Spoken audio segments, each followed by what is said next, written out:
আসসালামু আলাইকুম রহমতুল্লাহ, কেমন আছেন সবাই? এর আগে আপনাদেরকে শতকরা অঙ্ক করানো হয়েছিল। সে অঙ্কগুলো একদম সিম্পল ছিল, তার থেকে হালকা একটু কঠিন, কিন্তু এই অঙ্কগুলো কঠিন না, এই অঙ্কগুলো সহজ। আপনারা শুধু একটু ব্রেন খাটাইবেন, একদম মজা করে অঙ্কগুলো করে নেবেন। দেখেন, এখানে যদি আমরা প্রথম অঙ্কটা লক্ষ্য করি, তাহলে লেখা কি 1:5 কে শতকরায় প্রকাশ করলে কত হয়? আচ্ছা, আমরা এই 1:5 কে কি এভাবে লিখতে পারি না? 1/5 লেখা যায় কি না?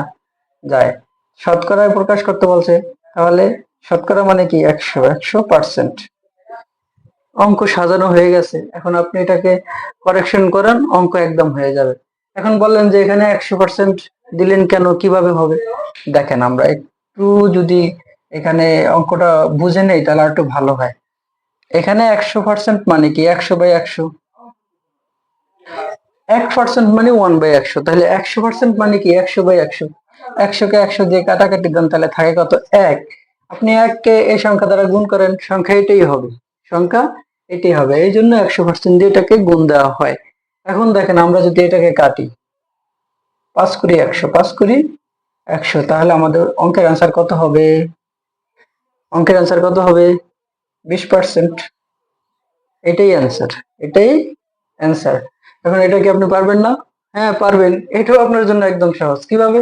আপনি এটার মধ্যে সাজিয়ে নেন, এটাকে আমরা এভাবে লিখতে পারি, 1/7 বাই কত? 10 গুণ 100%। সমাধান করুন, সমাধান করুন। 10 দশম 100, 10 দশম 100। এখন 7 কে 10 দিয়ে গুণ দেন, কত হয়? 7 দশম 70, 70%। কি একদম সহজ না? সহজ, কিন্তু একটু ব্রেন খাটাইলে আমরা অঙ্কগুলো পারি।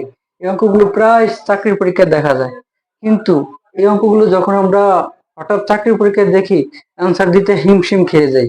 আর যখন আপনি বারবার অঙ্কগুলো করবেন, দেখবেন, তাহলে আপনার জন্য কোনো কষ্টই হবে না, আপনি একদম সহজে অ্যান্সার দিয়ে আসতে পারবেন। এখন আপনি এই অঙ্কটা দেখেন, এটা আগে সাজান তারপরে করেন, হয়ে যাবে। এটা তো একদম সহজ, 50-এর 50। এর মানে কি? গুণ।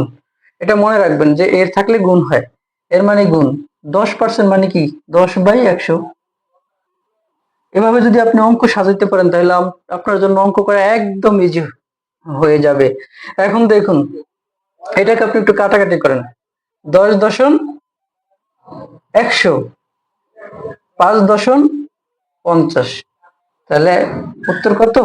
50। 5%, তাহলে উত্তর কত? 5%।